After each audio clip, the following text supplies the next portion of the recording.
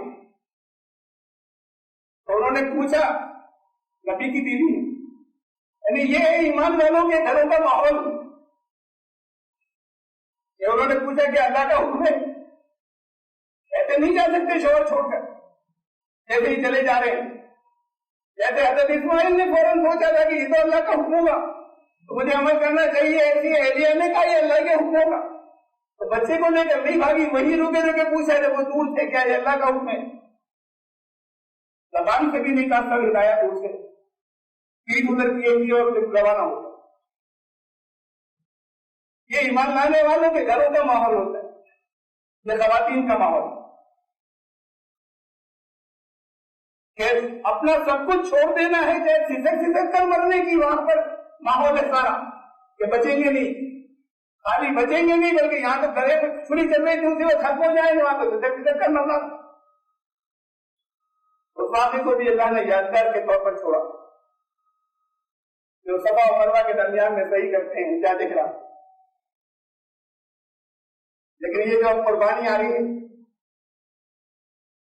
اس کے بارے میں یہ فرمایا قرآن میں, نہیں ینال اللہ لحومها ولا دماؤها ولکن ینالہ التقوی منکم, یہ تمہارا خون نہیں پہنچتا, تو خون بہاتے ہو, اس کا گوشت بھی ہمیں نہیں پہنچتا, ہم تک تو تمہاری کیفیات پہنچتی ہے, تمہارا جذبہ پہنچتا ہے, تمہارا تقویٰ پہنچتا ہے, تمہاری نیت سے پہنچتا ہے.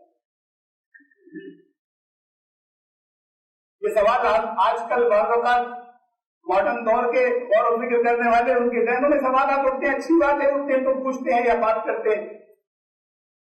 یہ سوال آتا ہے, میرے پاس بہت آیا ہے,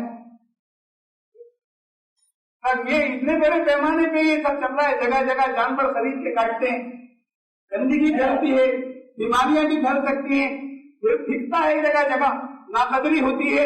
اس کے بجائے ہم صدقہ کر دیا کریں, اس کے بجائے کچھ پیسے خرچ کر دیں, ہم اس کے بجائے پیسے خرچ نہیں کر سکتے. اس خرابی کی اصلاح کیجیے, وہ واقعی خرابی ہے, لیکن پیسے خرچ نہیں کر سکتے. نمازوں کے بدلے روزے نہیں رکھ سکتے. نماز سے تقویٰ پیدا ہوتا ہے, زکات سے تقویٰ پیدا ہوتا ہے. روزہ اس لیے رکھا گیا, قرآن نے کہا تاکہ تم میں تقویٰ پیدا ہو جائے. اور قربانی کے لیے بھی یہی کہا کہ اللہ کے اصل میں تو تقویٰ اگر پیدا ہوا تو اللہ تک پہنچے گا, ورنہ کوئی قربانی نہیں. تو سب کا جب مقصد ایک ہے تو انہیں بدل کیوں نہیں سکتے؟ جو نمازیں چھوٹ جائے اس کے بدلے زکات نہیں دے سکتے, جو زکات چھوٹ جائے اس کے بدلے نماز نہیں پڑھ سکتے. یہ راستے ہیں الگ الگ تربیت کے, تقویٰ پیدا کرنے کے لیے. ان سب کی اپنی اپنی الگ الگ اہمیت ہے. جیسے نماز سے جو چیزیں پیدا ہوتی ہیں وہ روزے سے نہیں ہوں گی, اور روزے سے جو چیزیں پیدا ہوتی ہیں وہ زکات سے نہیں پیدا ہوں گی. تقویٰ کے یہ سب راستے ہیں تقویٰ پیدا کرنے کے الگ الگ, اور یہ تربیت کے سارے راستے ضروری ہیں. یہ ایک دوسرے سے بدلے نہیں جا سکتے. ایسی قربانی کو نہیں بدلا جا سکتا. قربانی یادگار ہے اس واقعے کی کہ جب حضرت ابراہیم علیہ السلام نے اپنے نزدیک تو آنکھوں میں کوئی پٹی باندھ کے چھری چلا دی, آخر وقت تک, تو بالکل آخر میں انہوں نے اپنے نزدیک تو ختم کر دیا اور قربان کر دیا اور ذبح کر دیا. آخر وقت پر اللہ نے روکا, بالکل آخری مقام پر. وہ تو کر چکے بیٹے کو ذبح. اب جو قربانی آپ کرتے ہیں, جو قربانیاں آپ کے یہاں تو بڑی تعداد میں ایسی ہوتی ہیں, وہ حصہ کتنے کا چل رہا ہے, اس وقت میں نے اتنے روپے دے دیے, جا کے میرا حصہ لے لینا, یہ 3 حصوں کے پیسے میرے ہو گئے. تو آپ کو پتا بھی نہیں قربانی ہوئی نہیں ہوئی, تو ہوئی تو ہوگی سر. جن کو آپ نے دیے اعتماد کے تھے, بھگوتے کے تھے, کب ہوئی, کس جگہ ہوئی, کون سے جگہ میں کیا ہوا, اس کا کچھ پتا نہیں. اتنے پیسوں کی تھی وہ آپ نے دے دیے. قربانی کے بدلے پیسے نہیں چلیں گے, اور آپ کو پتا بھی نہیں کہاں ہوئی, کیسے ہوئی, تو قربانی نہیں ہوگی. قربانی اس واقعے کی یادگار ہے. اللہ نے کہا خون بہانا مقصد نہیں تھا, اور یہ گوشت تو تمہارے کام آتا ہے, خون و گوشت ہمارے پاس آتا نہیں. تو وہ تو اصل میں وہ کیفیت تھی جس کیفیت کو باقی رکھا آج کی یادگار کے طور پہ کہ ہر ایک کو کرنا ہے. جہاں کہا وہ فدینا ہو بذبح عظیم, انہوں نے تو بیٹے کو قربان کر دیا, ہم نے فدیہ کے طور پہ ایک بہت بڑا ذبح قبول کر لیا. قربانی کرتے وقت یہ نیت کریں کہ میں اپنے بیٹے کو قربان کرنے کے لیے تیار ہوں، میں اپنے گھر والوں کو قربان کرنے کے لیے تیار ہوں، میں اپنے مال کو قربان کرنے کے لیے تیار ہوں، میں اللہ کی رضا کے لیے اللہ کے حکم کے آگے اپنا سب کچھ دینے کے لیے تیار ہوں۔ اللہ آپ کی رحمت ہے کہ اس وقت آپ نے صرف فدیے کے طور پر یہ جانور قبول کر دیا، ورنہ جب میری ضرورت ہوگی تو میں ہمیشہ تیار رہوں گا۔ اس عہد کے ساتھ میں اگر قربانی نہیں ہوئی تو قربانی نہیں ہے، تو خالی صرف قتل عام۔